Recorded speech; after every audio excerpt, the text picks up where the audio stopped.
This is the X-Zone Broadcast Network, broadcasting worldwide on broadcast affiliates and satellite program providers, including CNN Broadcast Network, Sirius Satellite Network, Star Media, Good News Radio Network, Angel Broadcast Network, Wiki Broadcast Network, and WPBN TV. For more information on the X-Zone Broadcast Network, visit us at www.xzbn.net.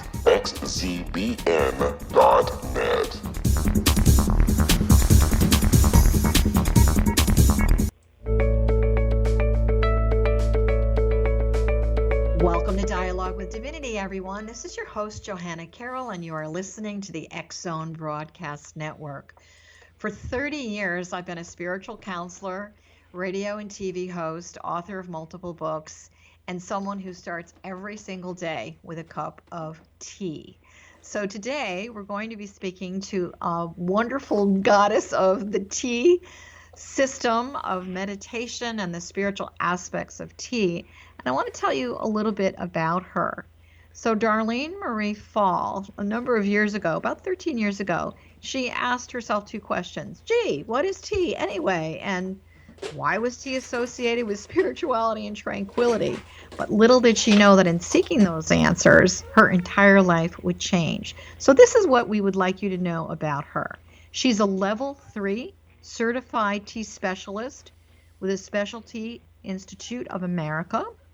She's an inaugural member of the American Tea Masters Association. And you know I always bring you the wisdom keepers, so we have a tea master with us today. She's additionally traveled to the tea fields in China, India, and Japan, and spoke in each one of these countries. She's attended 12 World Tea Expos. She's been an Amazon bestselling author and is now a publisher and founder of Red Poppy Press. Her message to people remains to be always the same. In the time it takes to mindfully sip a cup of tea, you can calm your mind, change your thoughts, release harmful stress, and claim the greatness to your life. So without further ado, we want to welcome our goddess of tea, Dharlene Marie Fahl, to Dialogue with Divinity. Thank you, Johanna. It's wonderful to be here, and it's wonderful to have tea with you finally. We'll do it this way, and then we'll do it in person someday real soon. But thank you for having me. I want to tell you that from the time I was a very small child living in Connecticut and starting every winter morning, summer, spring, I never had hot oatmeal or anything like that, but I always had a cup of tea. So I think innately, maybe it was a past life or something, I was always, and I still am, drawn to tea. For me, I don't know if it was past life or whatever, but for me, there's something so comforting for me. Very first thing, it's like a meditative practice for me. Very first thing in the morning, after I brush my teeth or whatever, first thing, I've got tea waiting for me. And so I want to find out, first of all, why tea? I mean, how did your journey even start with this? And by the way, I also need you to know, I've never in my life ever had a cup of coffee, ever, ever, ever. So you're talking to a tea queen here, but I'm really curious, how did this start? How did your journey begin with tea? Well, first of all, I want to say that you know that you're very rare and unusual in this country because you have that experience and that you are a tea drinker and you've never had coffee. So, please know that you're among the very few in this country. But, I was a Canadian girl and born and raised with tea. A lot of the British traditions were just kind of adopted by the Canadians. And Sure. Been drinking it my whole life. And, I was in my 40s and I said, well, gee, what is this stuff anyway? Where does it come from? How does it get into the tea bag?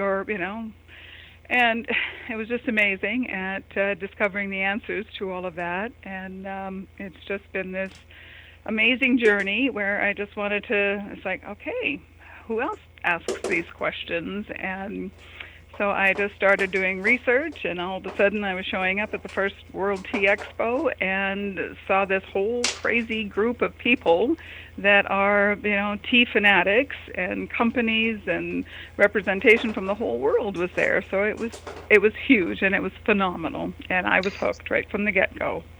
So if say I'm a total neophyte and I've never ever even seen tea leaves or a tea bag, very quickly before we take our first break, if you were to say to this person, let me tell you about tea, what would you say to them in a couple of sentences? Okay, well, first of all, it all comes from one plant. Green tea, oolong, white tea, black tea, that all comes from the same plant. And if it doesn't come from that plant, then it's not tea that you're drinking. So these the same plant yields all of these different varieties of tea. It's in the way that it's processed and dried that determines whether it's going to be a white tea or a black tea.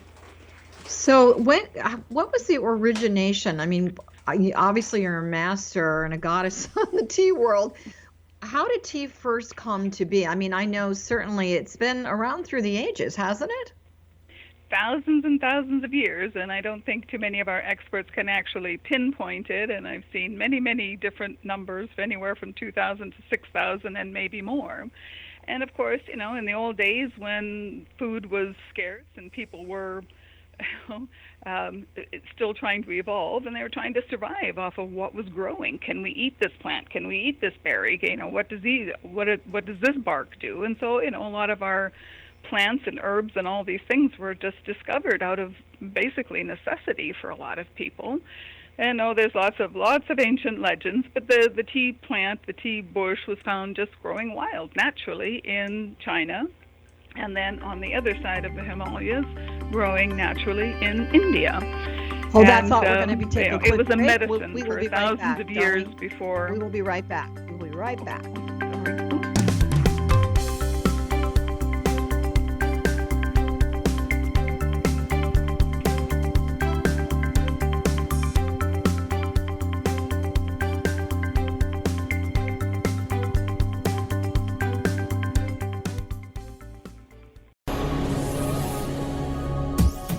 This is the X-Zone Broadcast Network, broadcasting worldwide on broadcast affiliates and satellite program providers, including CNN Broadcast Network, Sirius Satellite Network, Star Media, Good News Radio Network, Angel Broadcast Network, Wiki Broadcast Network, and WPBN TV. For more information on the X-Zone Broadcast Network, visit us at www.xzbn.net.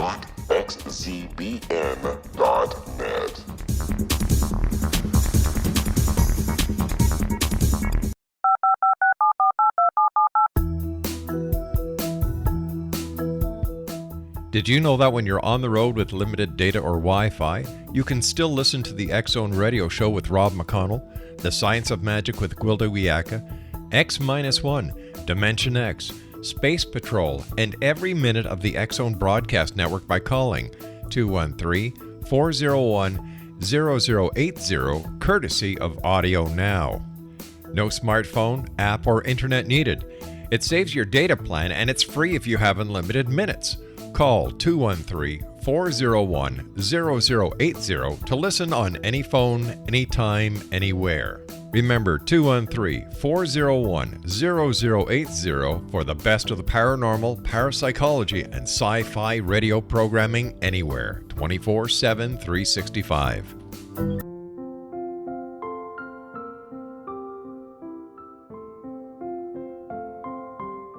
I am Dr. Carl O'Helvey, founder, president of a new cancer foundation focusing on evidence-based physical, mental, and spiritual interventions, including natural cancer cures, prayer, meditation, affirmations, nutrition, and other related holistic cancer prevention and cure modalities.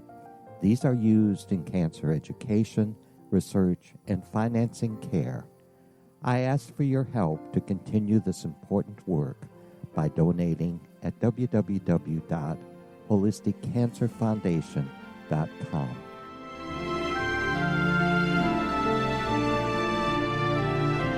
Hello, I'm Pete Marsh. With my daughter Justina, we will be presenting the new radio show, Too Good to Be True. If something seems too good to be true, it usually is. But with the help of Justina's amazing gifts, we're going to gain insight into questions that don't yet have complete answers.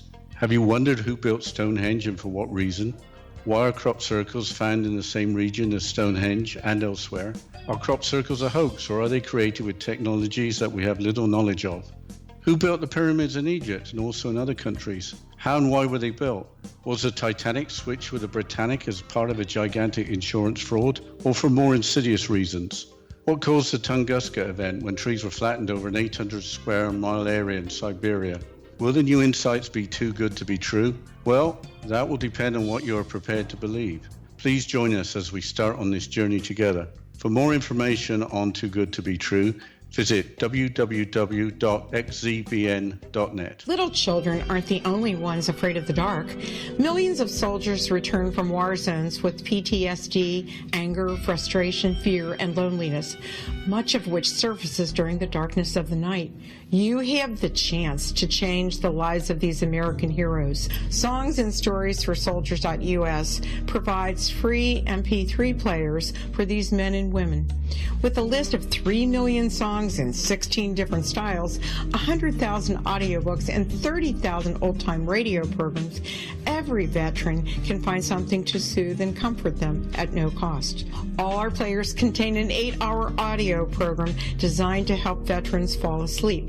With 1,500 plus vets now participating, it's our goal to deliver 10,000 audio players this year. Go to our website at songsandstoriesforsoldiers.us.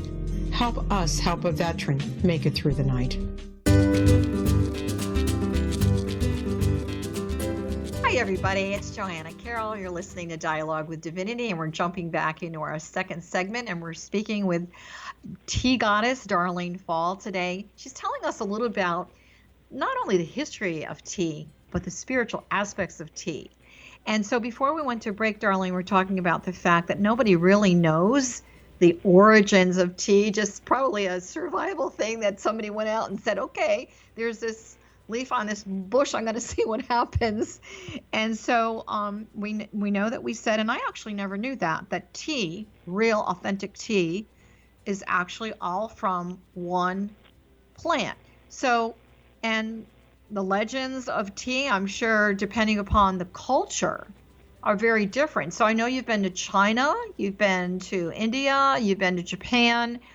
In terms of those different cultures, is there a different approach? I know the Japanese have beautiful, amazing tea ceremonies, which is part of the whole geisha tradition. But as far as the other cultures, is there anything that makes tea unique and different, or are they all interconnected? Well, of course they're interconnected, but people do, it's a beverage of reverence in a lot of countries, and it's also a beverage of hospitality, and this is how you welcome someone into your home or to your culture. And of course, in the history of the, through the Japanese tea ceremony and such, has been that it is about honoring the person that you're serving the tea to. It's about a reverence for the beverage, and in respect of that beverage, there's not all this idle chatter. It's more about two spirits communicating. And if you've ever watched the Japanese tea ceremony, it's very quiet. There's hardly any talking that goes on, and it's more about, we're being in this place of respecting each other's spirit, and I'm honoring you by serving you this cup of tea, and you're honoring me by allowing me to serve you this cup of tea. So it's beautiful, and of course, and that's really where the spiritual aspects started to evolve, just from tea, and it has its roots in Buddhism. And it was definitely the Buddhist monks who discovered the plant, and for their hours of meditation, they needed something that kept them awake yet calm. And tea, to this day, they knew that by chewing the leaves thousands of years ago. And today we scientifically prove that tea stimulates you but calms you at the same time. That's interesting. So when you say that, so there's a biochemical reaction that the body responds to from the actual tea leaves, mentally, physically, and emotionally? Yes, and it's that they, yes, there's caffeine in the beverage naturally, but there's a component called L-theanine, which makes the caffeine do and react differently in your body than it does from caffeine from other sources. So this is what they discovered, chewing the leaf, that, wow, this beverage keeps us stimulated for hours of meditation. And so then they learned to grow it and propagate it and take the seeds to other countries and introduce it to other people. And so that's kind of the, the spiritual aspect of it, because often, people say, oh my God, I need my cup of coffee to pump myself up. But then tea has this, oh, I just need to sit and have my cup of tea feeling. And that's what I wanted to know. Why? How had that started? And so, of course, it was the Buddhist monks, and they were in China and then took this to other countries, and it was a medicine for thousands of years before people dried the leaf and put it in boiling water. How do they use it for medicinal purposes? Again, to calm the system down? Yes, and by just chewing the raw leaf. I don't think they swallowed it, but they chewed it, and you get the benefits of the nutrients and the components in it. And they found that, wow, okay, this keeps us awake, because it was not good if you fell asleep meditating. So, which a lot of people do. This is where it started, where this whole tranquil aspect came from tea. So this whole concept of it being a stimulant, not Red Bull fashion, that's for sure. But now we see there's all kinds. There's obviously loose tea. There's teas in bags. There's decaffeinated tea. Is that really tea if it's decaffeinated? It does go through a decaffeinating process, just like coffee does. The two processes for both plants are completely different. But I'm just wondering, are you, in Southern California, we grow a bush that's called the camellia bush. Are you familiar with that? I'm also in Southern California, even though our station is based in Canada. No, I'm not familiar with that. Okay, because I got family on the west coast of Canada, and they have camellias all over. So the tea plant is called the Camellia sinensis. So all tea comes from that plant. But here in Southern California, we have this lovely flowering bush called the Camellia japonica, and it's got this in between a rose and a carnation, and it blooms in our area between November and April, and those are sister plants. So the leaves here on our camellias look very similar to the tea leaf that's growing in other parts of the world, but they're not. You can't make tea from the one that grows here in America. But it grows all over the world. It's just a beautiful, beautiful bush, and but those are, they're related. So, but the tea leaves come from a bush called the Camellia sinensis. So what if people, I guess I'm repeating what you've already said, you couldn't actually go into your garden, pick these leaves, dry them, and make a tea brew, could you? Well, there are like 14 different states in this country where people are doing it. The tea fanatics are getting the Camellia sinensis, growing it, and plucking the leaves and drying them and making their own, artisan teas and hand rolled, hand dried, and drinking it. And we're actually doing a pretty good job of it, a lot of them. My older son, who is a master in martial arts, in order to do this, he had to go through a lot of ceremonial kinds of things, and one of them was a fast and et cetera, and meditation, et cetera, and all of that.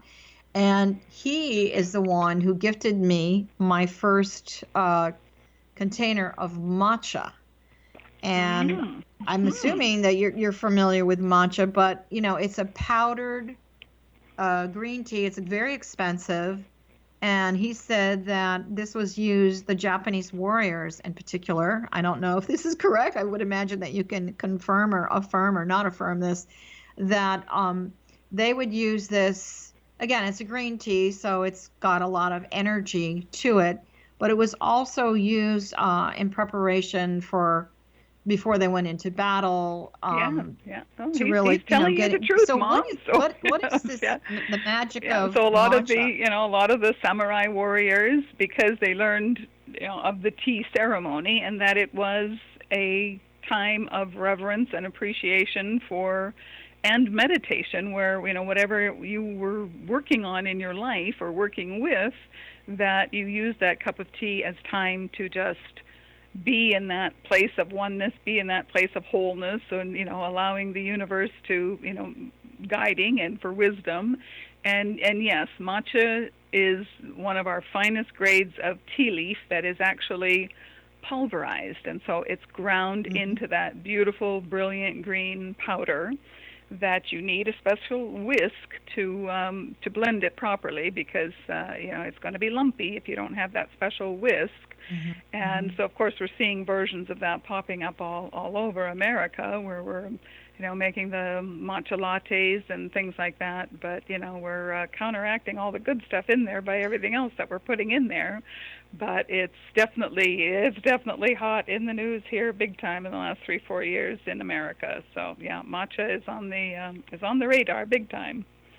So do you think that, as with a lot of things right now, we're going to use the tea as a metaphor, are people, by doing these combinations, diluting the actual spiritual experience? In other words, there's such to me, a blessing and a benefit that comes from the quiet space of just sitting. And I know that one of the things you talk about is 7 sips to bliss, which I'm assuming is part of a ceremony within itself. But are we diluting the opportunity to connect to our body, mind, and spirit by going to all these coffee bars and having our matcha latte and all of that?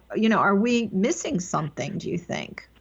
Well, yes and no, of course. And we can do almost anything mindfully or mindlessly. So, it becomes a choice. I mean, doing dishes can be a meditation. And so, yes, we are a gulp and go society. And so, I mean, I'm just happy that people are actually trying it and are aware of it, and and maybe as they're exposed and thought, well, okay, now this leads to another tea, and it's, oh, let's try that, and it's like, oh, I don't need all that sweet stuff anymore, and let me have it natural. Let me see what it's like to drink this and taste it naturally without anything else in it. And so America's having a bit of a hard time with that, but it's getting better. Also, I'm noticing there's a lot more, at least in Southern California, I'm noticing a lot of tea shops really popping up where it's becoming sort of fashionable to go to a high tea kind of situation. But the other thing that I'm seeing that's really valuable is there's this educational opportunity to learn so much about. I really feel that initially from the Garden of Eden, we were given everything that we needed. So, we were talking about how was this discovered, but I'm almost wondering if tea was really a plant, a bush in the original Garden of Eden. And it's always been there, but people are really, as their spirituality level of awareness is rising up, maybe their instinctual response to this beautiful tea plant is finally catching on. Do you think it's becoming a trend on some level? Well, definitely here in America. The other parts of the world are going like, wow, what took you so long? And that, for a long time, what was being sold here in this country was what the other countries were refusing to buy. So, but we're getting more sophisticated, and like you said, tea shops are popping up, and we've got 4,000 of them across the country, and where they're just dedicated tea shops, and a lot of them that don't do the British afternoon style tea are very tea savvy and want you to have a cup and try it, and they will teach you. They're doing this because they love it, and so they've got a lot of information, and they're more than happy to share that. So people can go in and really learn a lot, have a tasting experience, and figure out for themselves what works best for them. Okay, so very quickly, before we take our next break, what's the difference between having loose tea or tea that's in a bag? Are we losing the value if it's in a bag? If you could just tell me really quickly, what's the difference? It's getting better. Normally, it used to be a much lower grade that was ground up and put into the tea bag. But now we've had this huge evolution of the tea bag, and so you can get a fuller loose leaf into a nice pyramid sachet now. And so, you have the ease and the benefit of a full leaf in a big tea bag. So that is changing considerably, yes.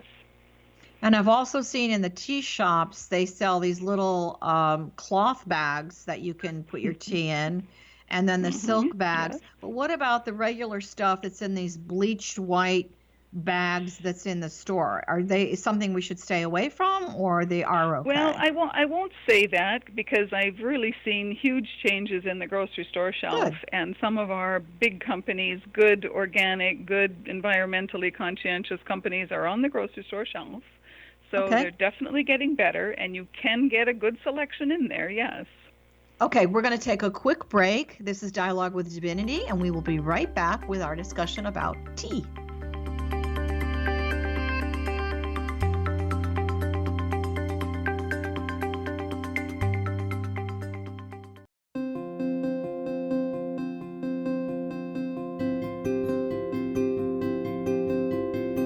Dreams are our personal gateways into infinite wisdom. Don't miss shamanic counselor and indigenously trained dream decoder Sandra Corcoran's inspiring book, Shamanic Awakening Between the Dark and the Daylight. This remarkable work chronicles Sandra's 35 years of experience with diverse wisdom keepers and her initiations throughout the Americas and across the British Isles, Turkey, Greece, and Egypt. Sandy's knowledge of symbology, psychology, and myth influence her dream blog and workshops.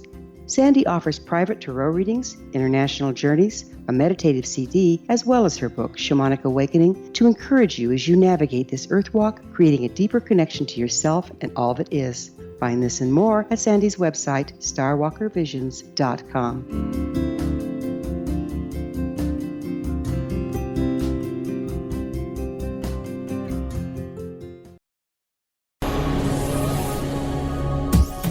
This is the X-Zone Broadcast Network, broadcasting worldwide on broadcast affiliates and satellite program providers, including CNN Broadcast Network, Sirius Satellite Network, Star Media, Good News Radio Network, Angel Broadcast Network, Wiki Broadcast Network, and WPBN TV. For more information on the X-Zone Broadcast Network, visit us at www.xzbn.net.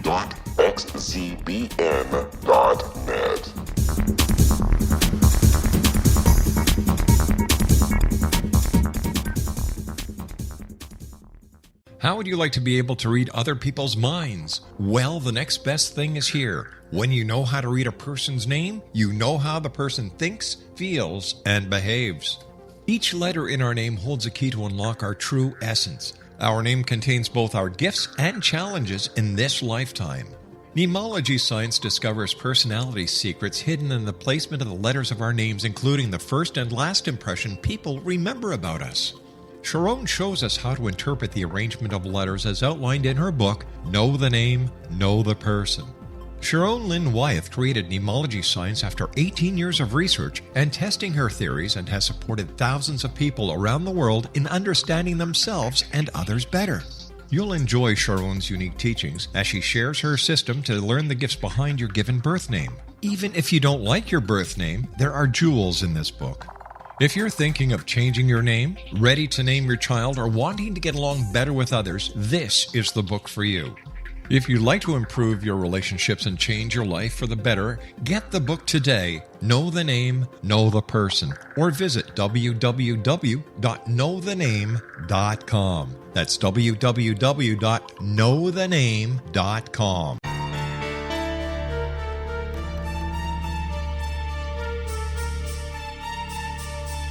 Hello, I'm Justina Marsh, and with my dad Pete, we are going to present a new show called Too Good to Be True. Together, we are aiming to discover more truths about this world and beyond. Do you have unanswered questions about the world?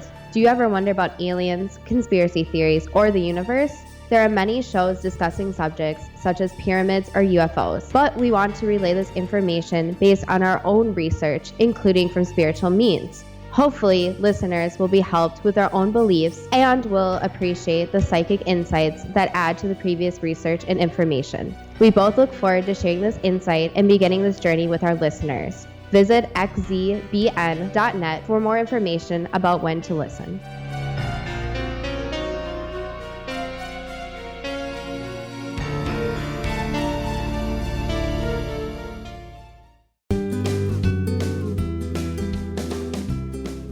Welcome back, everyone. It's Johanna Carroll once again with Dialogue with Divinity. You're listening to the X Zone Broadcast Network. And by the way, I just want to remind you that we have a wonderful, wonderful list of hosts and different shows on the X Zone. So if you'd like to check it out, just go to xzbn.net for a full listing of all of our shows. So we're returning to our tea goddess for today, which is Dharlene Fahl. We were talking about the fact that things are becoming a little bit better, but I have to tell you that's rather shocking to me that people in the U.S. were getting the bottom of the barrel of the tea leaves. That's not such a good thing. And then again, it kind of reminds me of, the old gypsy woman sitting with your cup of tea and reading the leaves on the bottom. So I don't know if there's a relationship there or not. Yeah, what so things about are that? changing and it's getting better. Yes. The reading of the tea leaves. Talk to me a little bit about that. How did that come to be? Of course, I've investigated it, and many, many years ago, I used to have that kind of stuff done all the time. I haven't run into too many lately. It's just strange, but of course, those who are looking into the cup and looking at the tea leaves generally are pretty in tune, and are picking up on a whole lot of things. And so I have had very wonderful and accurate readings by having someone look at the tea leaves in the bottom of my cup, and so it's just kind of, sometimes you make a better connection with somebody. But yes, it's ancient and been around for a long time. Well, I know with many, many, many, many centuries ago, people did use some kind of a tool to read people's energy. And I don't know if it was a distraction for them or the other person, but looking in a pool of water. Obviously, we think of looking in a crystal ball, which is rather woo-woo. The tea leaves. At one time, as gross as it sounds, they actually looked in the organs of an animal. They looked in the looking glass. So it was just, I wonder if it was just another divination tool on some level. But I do love the fact with the tea leaves that there was a connection to something that was sacred from the ground and out of Gaia's heart, as far as being natural. So we talk about the fact that tea is medicine. And so are there different kinds of tea? I know we talked about the energy from the matcha tea, the preparation of that for the samurai warriors, etc. But as far as, I go to an acupuncturist, and many times he gives me different kinds of tea, and I just trust him. So I never really ask him, what are you really giving me here? But how do we use tea as medicine besides, being ceremonial, besides giving us a greater sense of peace and harmony and tranquility? Is there medicinal tea for various ailments? Oh, yeah, yes, in tea, definitely. I'm thinking your acupuncturist might have some herbal combination over there, but he very well, or she, could be serving, a green tea or something, because a lot of them are very, receptive to that too. But there are, thousands of herbs that do different things, and of course, most of the news that released about tea, anything from cancer prevention to bone density and osteoporosis, that one, and so the health benefits, and mostly because it's of the high antioxidant value that's in the tea leaves. And, we need those for all the cells in our bodies and, for many different diseases. When you took your trips to China and the different countries and went into the tea fields, I mean, that would be like overload for me. I would probably pass out or something. So, well, it does have this, this amazing impact on you. And I was up in the very northeast in India, and we're right at the foothills of the Himalayas. So, Mount Everest is buried in the mist and clouds in the distance. But I had some very profound experiences in there, and it's the first place in India that's quiet. The air is clean because you're sort of above the pollution levels, and the water that runs through the creeks and stuff is, is clear and pristine, and it was just beautiful. It was a really heartfelt experience walking through the tea fields in there. And the women are all plucking the tea leaves, and they're singing and humming and, chatting away, and yeah, it was very cool. So how do you actually, how do you personally, or how do you teach people to meditate with tea? And for those of you that are listening, put your coffee cup away just for a day. Put that cup away for a day. That'll be a new mantra for you. And, get some really good, beautiful tea, maybe something that, speaks to your heart and soul. And maybe this becomes your quiet moment where you reconnect to your body, your mind, particularly your soul and your spirit. So, Dharlene, how can you guide people that are listening to actually make this a meditative process? How can we meditate with tea? Okay, well, you start by filling that cup up and saying, okay, for the entire time it takes me to mindfully sip this cup of tea, I'm just going to surrender. I'm not going to think about anything. I'm not going to plan anything. I'm just going to be present. And you sit with that cup of tea, and depending on the size of your cup, it might take you 20 minutes, but can you do that for yourself? Will you do that for yourself? And just sit in a place that's comfortable, and every sip is sort of a reminder of, oh yeah, I'm not supposed to be thinking about that. So every time you take that sip, it's just like, oh yeah, I'm just going to surrender, and I'm just going to be in this place. And so by the time you've had your fourth and fifth and sixth sip, you're really in a comfortable place. And some people, this may take a little while to get there in the beginning, but I promise you do this and you will get there.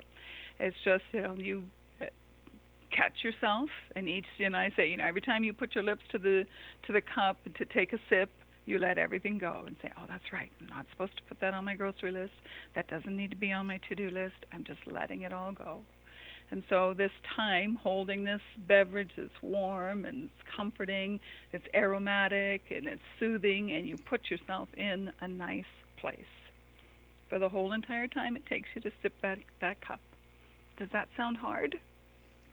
It sounds really, I think that's probably what I do naturally. So I was writing some notes down while you were speaking. So instead of, for those of you that are listening, put your cup away for a day. Instead of gulp and go, how about surrender and sip?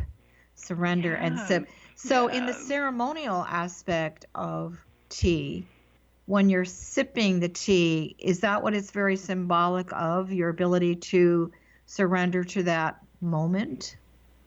Well, I'm saying you give yourself that power to do that, and that this is about you being in a place to reconnect with yourself, to get back in touch, and if that leads you to a quieter place where you tune into something else, then woohoo, even better.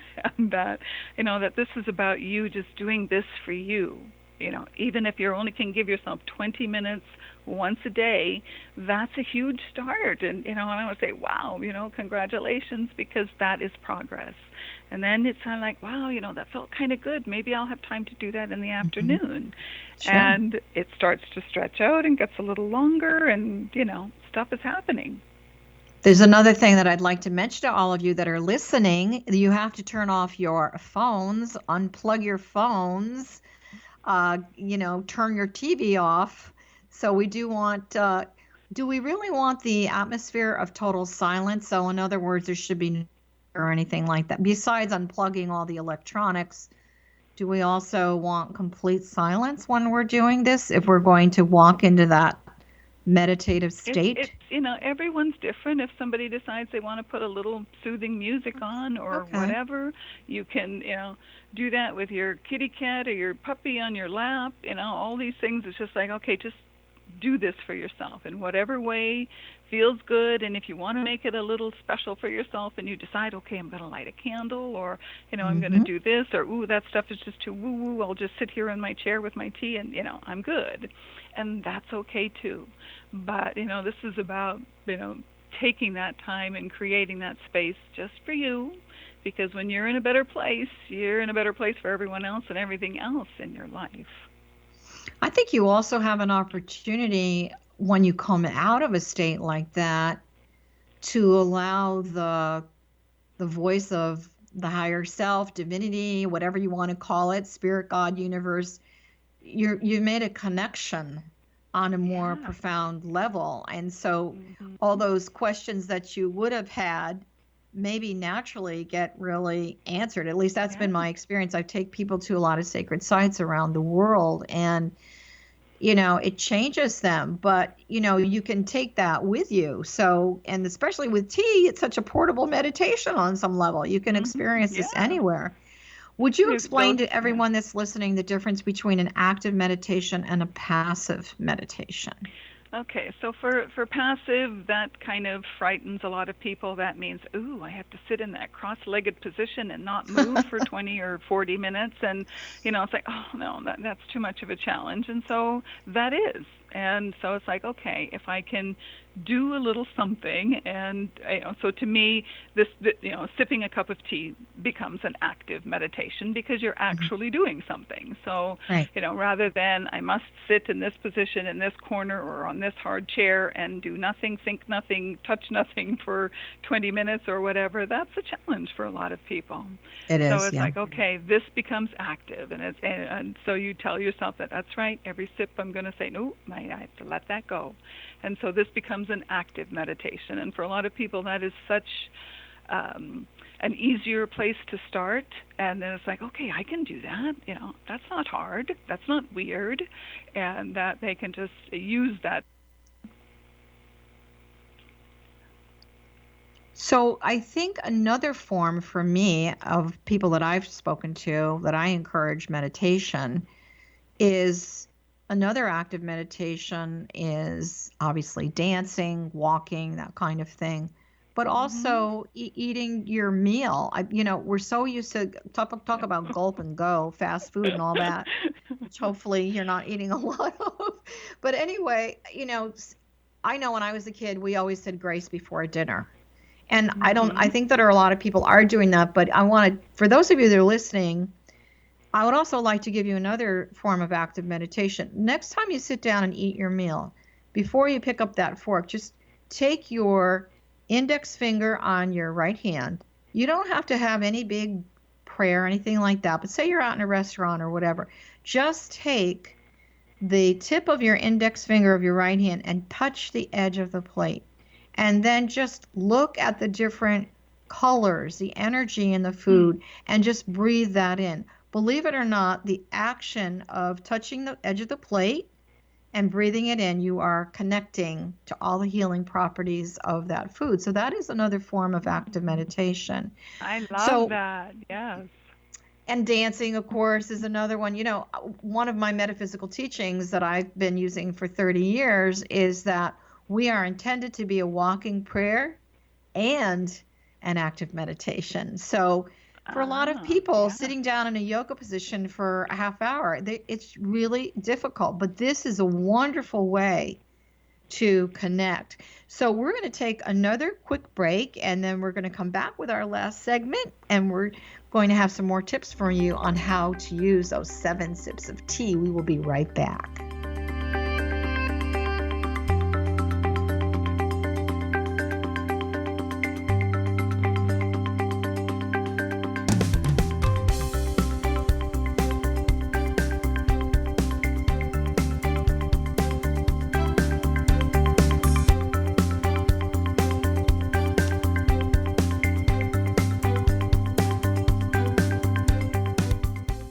Hi everyone, Rob McConnell here, and I wanted to spend a moment on internet streaming. Everybody has heard about internet streaming, but not many know much about it. Did you know the internet streams just about everything? Movies. From new releases to old classics. TV shows. Almost every show, every episode, and much more. But the question has always been, how do you do it? Well now, thanks to the folks at 123 Ready TV, I have the answer for you. They have developed a simple program app, 123 Ready TV, that you install on your Windows PC, Android smartphone, or Android tablet that can have you streaming like a pro in less than 5 minutes. You truly won't believe how much is available or how easy it is to do until you try. And for a one-time cost of only $19.99, this product is a real winner. To learn more about 123 Ready TV, visit our website at www.xzbn.net.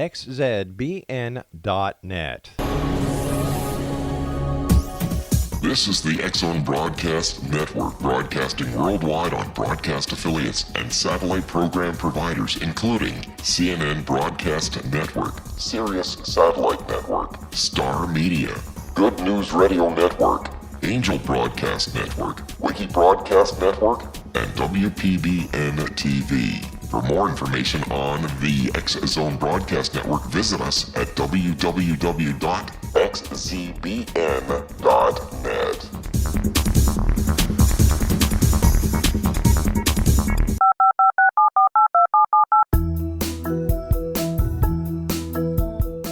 Did you know that when you're on the road with limited data or Wi-Fi, you can still listen to the X-Zone Radio Show with Rob McConnell, The Science of Magic with Gwilda Wiyaka, X-1, Dimension X, Space Patrol, and every minute of the X-Zone Broadcast Network by calling 213-401-0080, courtesy of Audio Now.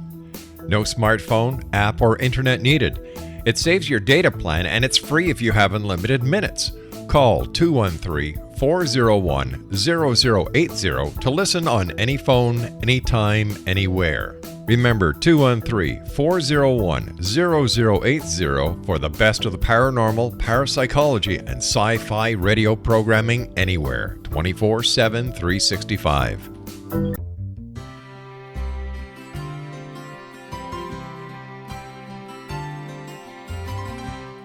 True healing must address 4 levels: physical, emotional, mental, and spiritual, for us to live joyful and productive lives. We tend to treat 3 of the 4, leaving the spiritual languishing. If you're tired of the same dysfunctional patterns cropping up in your life, Soul Balancing is for you. Trixie Phelps, owner and founder of Soul Balancing, is a naturally gifted energy healer trained in numerous esoteric forms, including shamanism. Trixie has created a powerful modality that safely and effectively clears your energetic field. A Soul Balancing session can remove interference, heal trauma, and restore your hope. Contact Trixie for a life-changing long-distance session today, www.soulbalancing.world.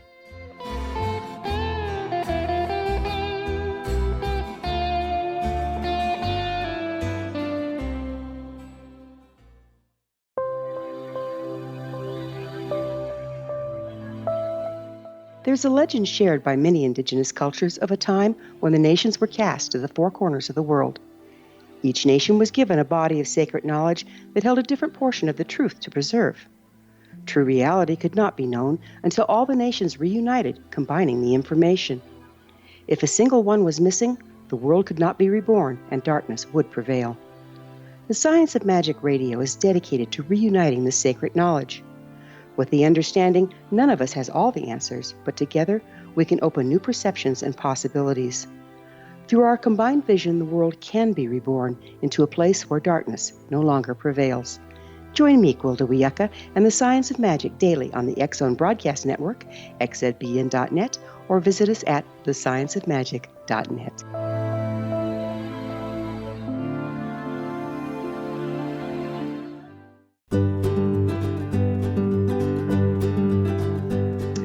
We're back for our last segment with our tea goddess for today, and I just want to remind you that you are listening to the X-Zone Broadcast Network. I am Johanna Carroll, and if you'd like more information about my work, you can find me at my website at Johanna Carroll. That's CARROLL.com. So before we go any further, Dharlene, how can people find you and your books? I know you have this wonderful book, Serenity, obviously. How do they connect with you and your work? Where can they find you? Okay, well, thank you. My Serenity 7 Sips to Bliss is available on Amazon. And I am Dharlene Marie Fahl, and that's I'm you're going to include the spelling there, but that's DHARLENE, Marie, MARIEFAHL.com. So I have a couple websites out there, and also at Red Poppy Press. But if I'm happy to pass along a downloadable document that people can learn how to do these 7 sips themselves. That's completely free with no attachments, and they just, that's just a gift. If somebody wants to learn how to do that and follow along with that, it's that simple. So that is, I'll give you my email address that someone can just send me that, and I'd be happy to forward that to them, just so someone can get started and just try this and realize that, wow, this really isn't that difficult, and I can do this. Now, I know you've got Red Poppy Press, Publishers of Positive Words, and did I read this correctly, that you're finally going to publish 12 inspirational books? Are you crazy? Talk about an act of meditation. I guess I am, because I am crazy, and they've been sitting there for a while, so it's just time. And I'm cutting them down shorter than normal books, because people want to get through things quickly, and I understand that. And so it's just all inspirational stuff to make people feel good, and just a lot of it does include tea. I also am a poetess, so I do have a lot of poetry that's coming out as well too. So, just feel good stuff, because there's enough negative out there, and I don't want to participate in that, and feel that I can do things by contributing something positive, and that's my choice. I was very pleased also to read that you are involving seniors and young people in the publishing process of your company. I think seniors, I don't know. Sometimes I feel, particularly in the States, we're just a throwaway society, It's kind of like you're gulp and go, throw away. It's like, how can I race through the day? And yet in so many other cultures, particularly in Asia, there's such respect and admiration that's given to the wisdom of seniors. And so the fact that I see that you're involving, because I am a senior, the fact that you are involving, I don't act like one. I'm not sure what I'm supposed to act like, but anyway, the fact that you're bringing in, those two extremes of generations. Why did you decide to do that? Obviously, you had intention around that. Well, yes, and for 4 years I brought tea into senior communities in San Diego. So, I just had my heart opened. I served tea to thousands of seniors in that 4-year time frame, and it was just so joy-filled, and we were goofy and had a great time. I set things up, made it look beautiful, and that this was for them. This was my thank you for all the service that you've done for your country and communities and families, and it was about my time to just honor them. So right now I have a whole bunch drawing angels for me, and they're going to be in a kid's book with an inspirational message from that angel. So I'm excited there really about is something wonderful about the storytelling. From the, there's a ceremonial part of tea, but there's also something about sitting over a cup of tea and the storytelling. I met a woman who was part of the Blitz in England, and she told me so many stories about, the tea cozy and all of that. And I know even when I was a young kid, the first time I had tea, I think my mother put sugar and milk in it, which I believe is very British. But I really want to, for those of you that are listening, how about, going on to Darlene's website, getting, I'm going to have her read to you her beautiful Serenity. I don't even know if I don't know what to call it. I guess it's a prayer. It's a prayer. And starting your tea party with this, and then just allowing yourself the experience of the camaraderie and the community and, the refreshing energy that comes from experiencing the whole aspect of sharing a cup of tea. So would you be kind enough to share this beautiful prayer with everybody that's listening right now? Well, thank you. Yes, I'd love to. Okay, so this is the very first one I wrote. This one is called Serenity. In peaceful repose, I breathe in all that I am. I marvel at the simplicity and purity of divine serenity.